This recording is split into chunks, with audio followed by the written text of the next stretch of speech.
like to first say that you're not going to see glitz here, so please don't expect it. I'm not an entertainer nor an actor. I've created this video as a tool designed to educate people about a business concept that works, for people who are willing to put 100% of themselves into something. See, it takes 200% to be successful in business. 100% must come from you. 100% must come from the business vehicle that you've chosen. Business vehicle meaning how you earn your living, how you support your family. I've seen people who relentlessly pour 100% of themselves into a business vehicle, profession, or job, but that vehicle doesn't have the capability to give back 100%. The mechanics of wealth are just not there. But no one has ever fully explained to you why it doesn't work and why it's a waste of your valuable time if your goal is financial success. This video is for the person who is willing to put in their 100%. They're only lacking the right business vehicle, the explanation of why it's right, and the evidence that it does in fact work. Even though I say you must put in 100%, that doesn't mean that you have to work it full time. I didn't.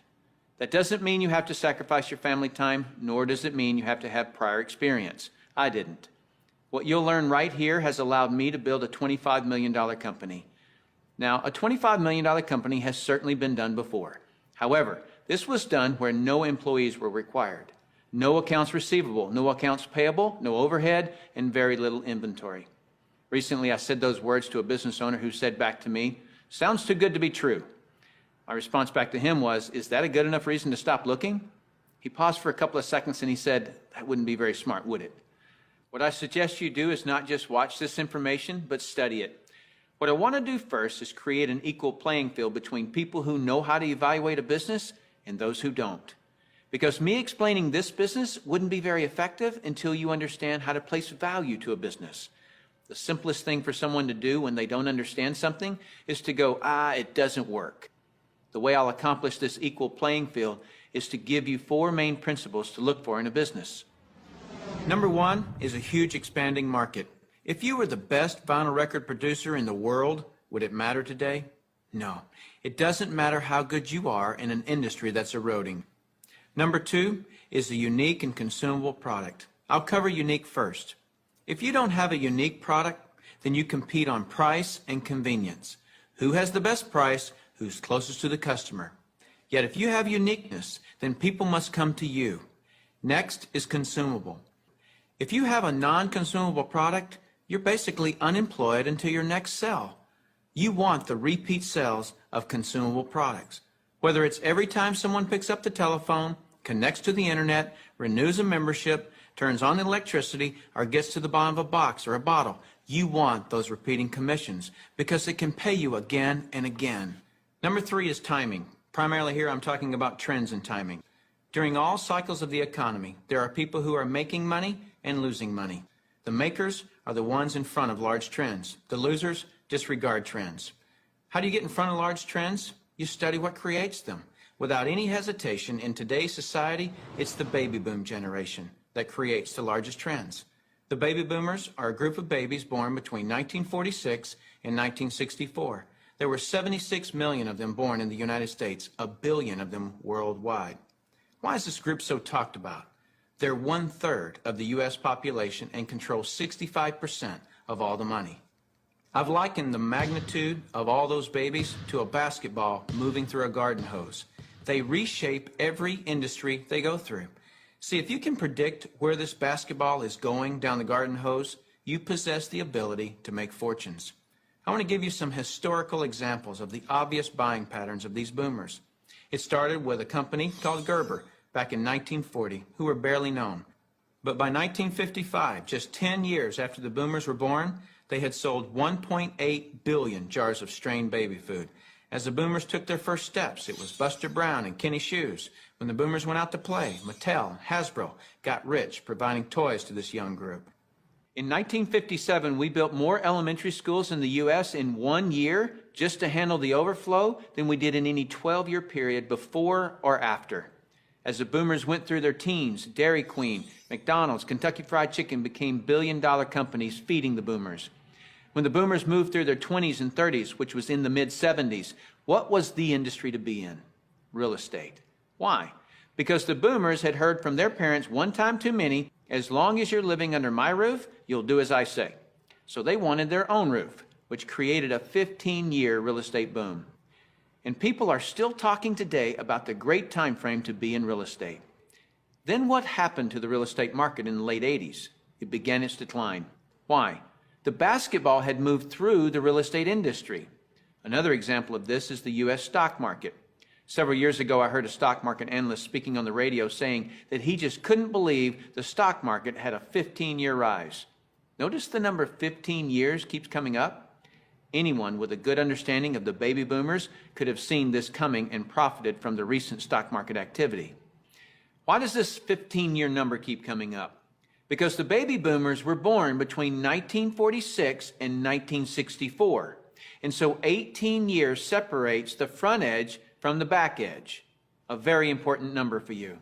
If you look for trends on the front side of the basketball, you get the full 18 years for your products to be popular. That's the reason you study the nose of the basketball. So your business, no matter what your business is to be looking at what industries are expanding or which industries are about to expand. You shouldn't care how long you've been doing something or how long you've been in school to learn something. Are you in front of trends or not? Don't have a loyalty to something just because you've been educated in it or doing it for a long time. So looking at the current trends, we basically got 1 billion people who are in their 50s and 60s. Since that's the case, what business do you want to be in? Let's look at some obvious current and future trends. Health and looking younger are going to be tremendous trends. The boomers do not like what aging is doing to them. So products that fend off aging as well as vanity issues will continue to boom. Businesses that focus on retirement issues will do very well. The crux of it will start with the boomers having enough money to retire. Businesses that offer ways to make money will obviously flourish. Legal matters such as wills and estate planning will become large trends. Efficiencies will also grow. The television was too far away from the couch for the boomers, so they invented the remote control device. Today, they have their entire library of books and music in their cell phones. The boomers have always been enamored with technologies that make life easier. These technologies will actually create industries. For example, the computer created the need for antivirus software. The internet has created a need for identity theft protection and firewalls. But there will be many additional industries created by the computer and internet technologies. It is the computer plus the internet that made the iPod, iPad, and iPhone possible. As a side note, the baby boomers are not the only trendsetters. They are just the largest and have most of the money. As the world becomes one, the international market will play a big role, as well as the group born just after the baby boomers that are known as Generation X. But remember, the boomers control 65% of all the money. So when a bright Generation X person creates a great new product or service, they must make it simple enough that a baby boomer can understand it. Otherwise, that product will not reach mass acceptance. Those are some of the big trends. So if you want to be brilliantly compensated, you must focus on industries and companies that have positioned themselves in front of these trends. All right, let's move forward. Number 4 is leverage. I'm going to spend some time on this one because we're not really taught this in our society. We're taught to go get a good education, build a resume, and exchange our expertise for someone's dollars. The problem with that is if we're not exchanging our expertise, we're not making any dollars. So vacation time is costly. A walk around the golf course, costly. Family time, although extremely important, is costly. I'll define the word leverage as an increased means by which to attain something. One form of leverage is investing $5 million and earning 10% interest, which will yield you about 41 grand a month in income. So whether you're enjoying family time or playing golf or vacationing, you're still enjoying 41 grand a month in income. You're leveraging off your money. That's a leverage everyone would love, but very few have it. Let me explain another kind of leverage that's available to everyone, including yourself. Incidentally, if you get nothing more out of this video than a better understanding of this little simple concept I'm going to explain, you'll have gained something very valuable for watching it. Imagine, if you will, you own a company. You employ just one person, me. I work for 8 hours on Monday. You work for the same 8 hours on Monday that I do. Now listen closely. You get paid on 16 hours worth of work because you take a portion of my productivity as income back to yourself. You're leveraging off my efforts because I'm your employee. So theoretically, the more employees you have working for you, the more leverage you have. However, have you ever had employees? If you have, you know that in theory, hiring employees sounds great, but it's very difficult to reach leverage through employees. I've heard it said that if you have one employee, you have one headache. If you have 100 employees, you run an adult daycare center. And the reason being is this: no employee will ever work as hard for your company as you will, because they don't own it. Here's my rule of thumb for reaching true leverage. If there's one sentence that epitomizes the entire video, it would be this: to have true leverage, you must create a situation where everyone has the same amount to gain. Only then do you have true leverage. Let me give you an example of this type of leverage. Let's say that I'm a real estate broker and I hire an agent named Robert. Robert goes out and sells a building. Robert earns a percentage of the selling price of the building, and so do I, the broker. Why do I, the broker, earn a percentage when it was Robert who sold the building? Well, I did some of the advertising. I trained Robert. I had the initiative to go get my broker's license in the first place. I put up the risk. I did a lot of things. And so it's valid that I, as the broker, earn my money. But Robert doesn't work for me as an employee. He's an independent contractor. He just hangs his real estate license on my wall. My point here is the broker and the agent have the same amount to gain from the sale of the home. It is totally in the agent's interest to earn more money, which is a form of leverage for the broker. There is a flaw in this leverage situation that I've shown you, and it's this: the broker can have multiple agents, but the agents cannot. The broker has leverage, the agents don't. Until the agents do what most brokers dread. What happens when I, the broker, have been real effective at teaching Robert to be a good agent? What's Robert going to want to do in a couple of years? Be his own broker, right? Is this good for me, the broker? No, because as soon as he becomes a broker, two bad things happen to me. Number one, he breaks away from me and I lose him as an income source. And two, worse than that, he's now my competitor that I trained. He knows all my good stuff. By the way, this doesn't just happen in the real estate industry. It happens in practically every industry. Have you ever heard the expression, "I'm just going to work there for experience"? What does that mean? It means I'm going to strip them of their knowledge and then go do it myself. If you're a business owner, how many people have you trained who are no longer working for you? How many people have you trained to be your competitors? Well, this gets worse. Let's say that Robert is now a broker right down the street. What will he do now that he's a broker? He'll go out and hire his own agents. And let's say one of those agents is Linda. Linda also eventually wants to be a broker. So she becomes a competitor to me that I indirectly trained, as well as Robert, who I directly trained. And this continues on and on. I actually created a chain of competitors that I trained. What if we did a whole paradigm shift? Here's where this becomes brilliant. Let's say instead I'm going to empower Robert to become a broker. I want him to become a broker from day one. See, the only way that you or I can retain a leader is provide him or her with the same opportunity for growth that we have. Hence, an opportunity where everyone has the same amount to gain.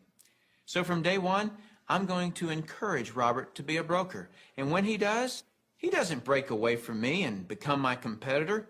He shifts from agent to broker, which now allows him to sponsor his own agents. Now, to create an incentive for me, the broker, to always help Robert and his agents, I'm still going to earn a percentage of what he and his agents sell. And shouldn't I? I trained him. I put up the risk and all those reasons I mentioned earlier. Now, the percentage I earn from Robert and his organization should be a lot smaller than when he was an agent, but I should still earn a percentage. That's my incentive to keep working with them. Now, some people look at this and say, gosh, isn't that one of those pyramids? And what's the perception of a pyramid? People at the top making all the money and the people down below do all the work, right? Isn't that the perception of a pyramid?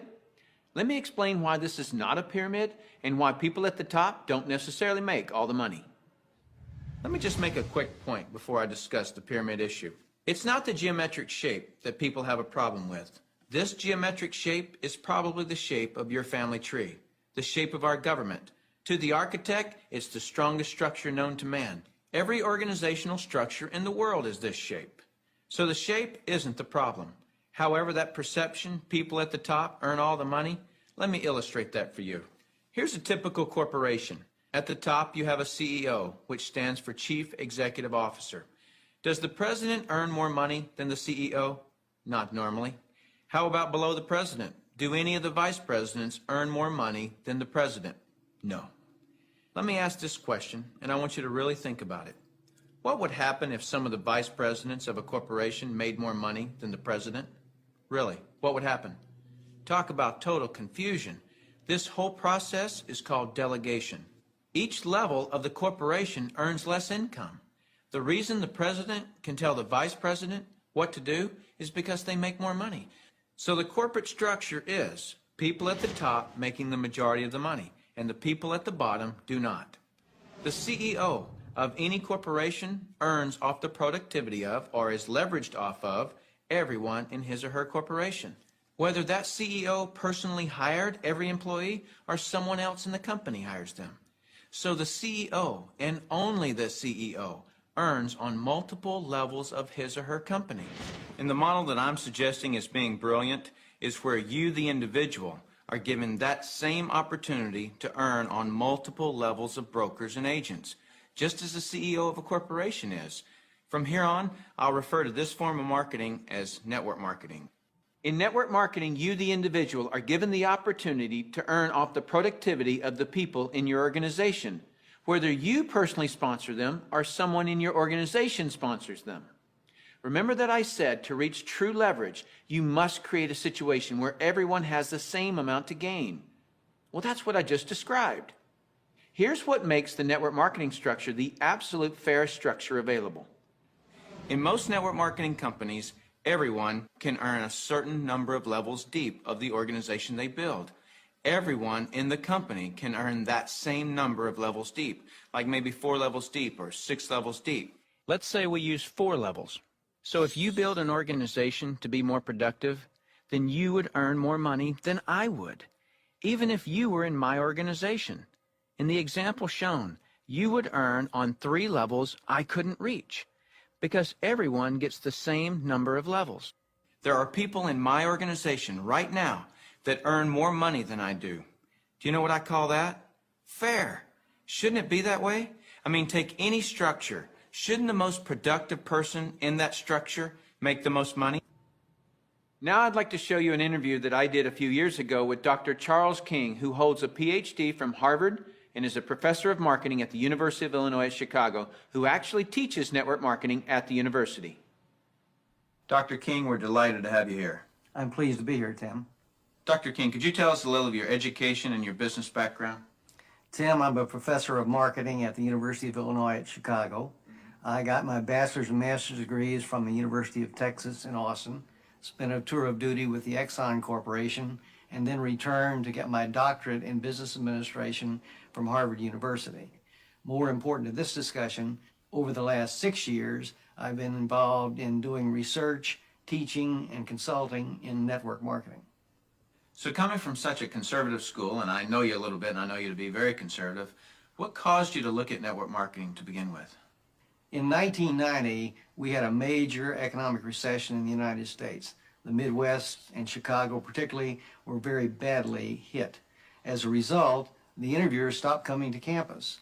We were graduating hundreds of students a semester, and they weren't getting jobs. Our alumni were coming back to us, losing their jobs, looking for help, and we had nothing to offer them.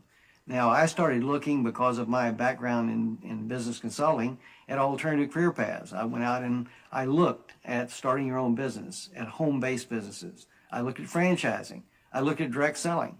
And in the direct selling arena, I backed into network marketing. Now, I was very cynical, skeptical.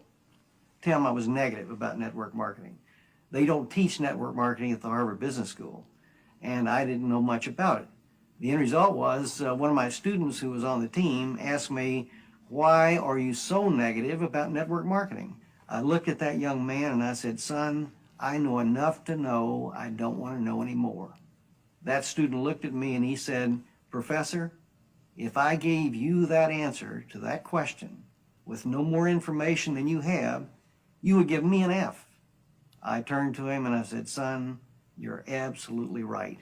I have no basis for that conclusion. You just made an A." As a result, we went to the library, we went to meetings, and for the next 6 months, we did due diligence on the network marketing industry. I visited the top companies, I talked to network marketing leaders, I became an evangelist. In 1990-91, we started teaching network marketing in the marketing curriculum at the university. Suppose you run across the super skeptic. What advice do you have for them? Tim, I would recommend they do precisely what I did. I was a super skeptic. I did my due diligence, I investigated the industry, and I drew my own conclusions. I strongly recommend that you do your due diligence and then begin to define precisely what role you want to play in the network marketing industry. Set realistic expectations. If there's a single cause for failure in this industry, it's the get-rich-quick syndrome, thinking that you can come into the industry and make enormous sums of money with no work. I argue, by contrast, that if you set realistic expectations, you develop a plan of action to guide your business development, you can be successful. And that's coming from a Harvard Business School graduate who was a true skeptic, but through due diligence, he learned the truth. Warren Buffett owns a network marketing company. If you don't know who he is, he's typically listed in the top 5 richest people in the world. He created his wealth by investing in and buying the highest quality companies. Why do you think Microsoft or AT&T, Gillette, Colgate, Citibank, IBM, Toyota, Xerox, Texas Instruments, General Motors, General Electric, AOL, Oracle, Sun Microsystems, Coca-Cola, and many others distribute some or all of their products and services through network marketing? They use this method to distribute products because network marketing is a very efficient model to distribute products and services. These large corporations are firm testimony to the industry's success and credibility. This confirms what Professor King was saying about that the industry has come of age and is now a true profession. The reason so many people are coming into network marketing is because people want control of their life. They want a quality of life, and network marketing truly offers that. I hear people all the time complaining that they are too busy or don't have enough time. People act as though time owns them instead of them owning time. Have you ever noticed that there are people who, with 24 hours, earn $10,000 a year? And there are people in the same 24 hours who earn $10 million a year? Let me explain the difference. I've heard people say this phrase: "It's easier to just do it myself than try to get other people to do it." Whenever I hear that phrase, I know that person just nailed their feet to the floor. All they can do is expend their time, not invest their time. Here's a secret. Wealth is hidden from those who must do it all themselves. Wealth exposes itself to those patient enough to train others. When you understand the power of educating and empowering others so that you get more done, you're truly on your way to wealth. Now, with that understanding of the importance of training others so you get more done, look at network marketing, and you'll see why I call it brilliant compensation. In network marketing, what you teach and train others to do is duplicate what you do, which is to find and train others. This is actually multiplying you. That's why I say, next to your spiritual growth and your family, there is nothing in the world you can do that will reward you better than investing your time in network marketing. I'd like to cover one last thing in closing, which I feel is one of the most important points for you to fully understand the value of network marketing. Let me illustrate something to you that is so profound. What's the maximum number of hours you could work in a day? 24 hours, right? So if you didn't sleep all day, you could work 24 straight hours. What if you didn't sleep for a whole year? You could actually work 8,760 hours in 1 year. But that's the maximum number of hours you could work in a year. I have 56,000 people in my organization worldwide. Well, let's suppose that all 56,000 people work just 1 hour out of a year. 56,000 people times 1 hour each equals 56,000 hours of work that I'm being paid on.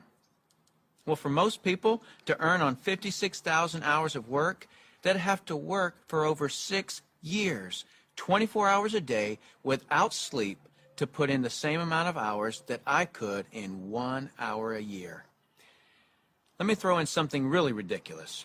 Suppose all my 56,000 people worked 1 8-hour day in a year.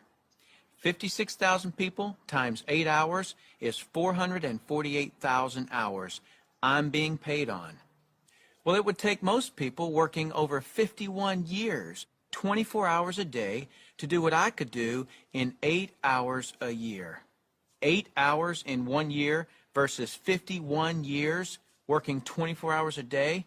Doesn't seem fair, does it? It's definitely not fair. What's not fair is that you haven't understood this until today, and other people have. But now that you understand it, take responsibility for it. Don't go running and try to create reasons why you can't do this. You can do this.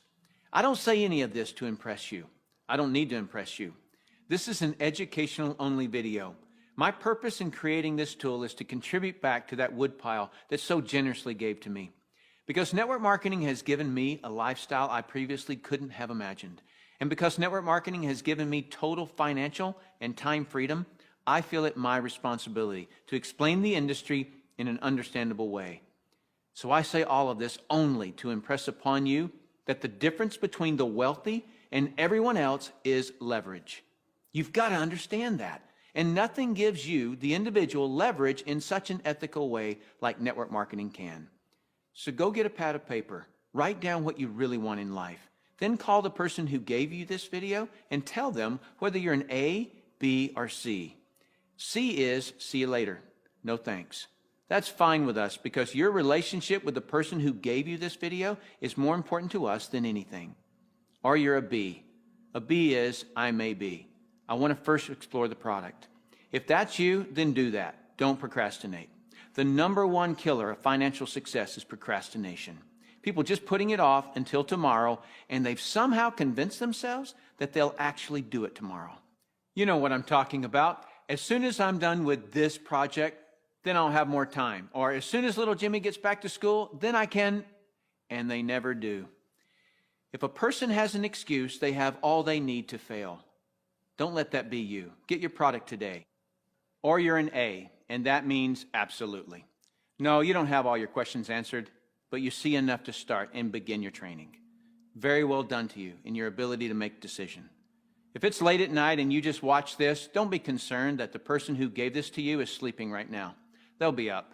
And if they're not, wake them up. Tell them, hey, now that I understand this thing, I can't sleep. And if I can't sleep, you're not going to sleep. Believe me, they'll appreciate that call. So call that person and tell them whether you're an A, B, or C. That's it. Join us. You'll be glad you did. Now is the right time, the smart time. Thank you for taking the time to view this video. I hope it's been educational to you.